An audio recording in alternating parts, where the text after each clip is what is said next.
showcase that. Yeah, it was pretty blunt. I was like, this man has an incredible body. Let's show the girls of America, you know. So it was pretty crass, pretty direct, and I just, you know, I love men, I love women, and I especially love half-naked men with beautiful bodies. You know what? You're looking out for the American female population, and for that we all thank you. You're welcome. You're welcome, America. So, how did you prep to play a cop? I assume drive-alongs?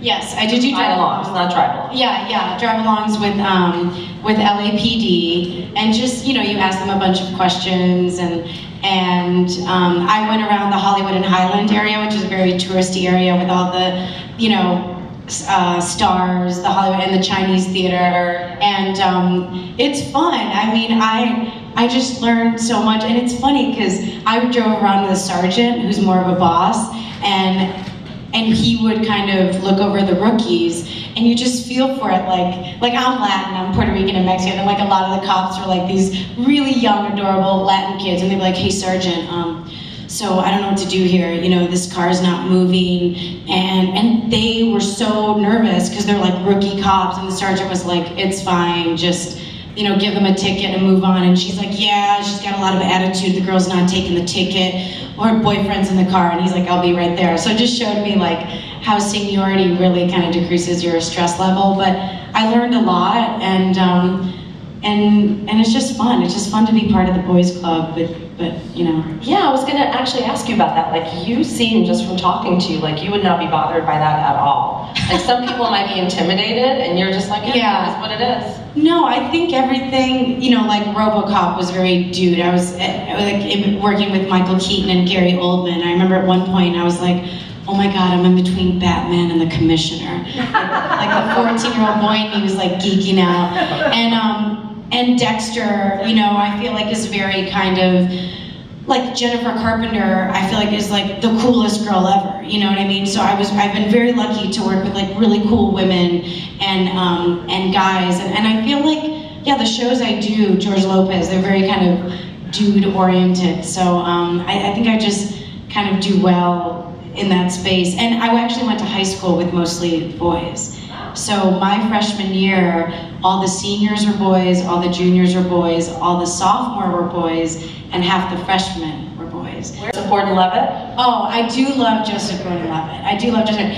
I'm probably blushing right now. So, okay, so Sandra Bullock I love, because she's my old boss. A lot of people don't know this, but she was our executive producer on the George Lopez show.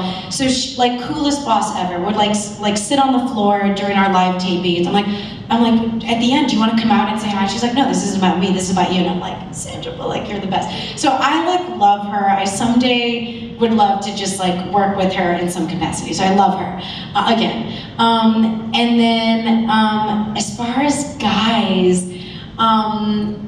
okay, I do, whatever, Ryan Gosling is awesome. He did ask me out a minute, and I like said no because I was dating someone at the time.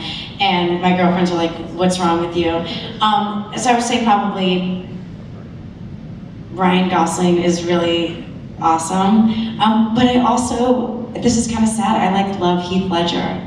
I think he was like the sexiest thing. When he's saying like, you're just too good to be true, can't take my, I was just like, melt. He was one of the most kindest, well-mannered. Was he? Yeah. Did you meet him? Yeah. He like, we had, for work, we had lunch years ago, and he, like when the bill came, I was like, well, I'll take care of it, you know, because I'll expense it. And he was like, I was brought up by a mother and two sisters, and in my company, no lady ever pays. Oh my God. I think like every girl in this room just like swooned. Oh my, he just wasn't comfortable in interviews, so that kind of never came across. But that's so, I feel like charming and endearing, you know? It's authentic. Like, he didn't do it to get like a nice quote. He did. But see how lucky, like you got to meet someone who I think is such an incredible soul, who like, he's no longer with us, but because you just told that story, like, I don't know, life's too short, man. I think it's so cool. Like, I feel like I kind of got to know him a little bit because of that story. So I'd like to think that if I went to lunch with Heath Ledger, he would pay for my lunch. He would have. He totally would have. He wouldn't even let you get your wallet. That's awesome. And now for our audience, please.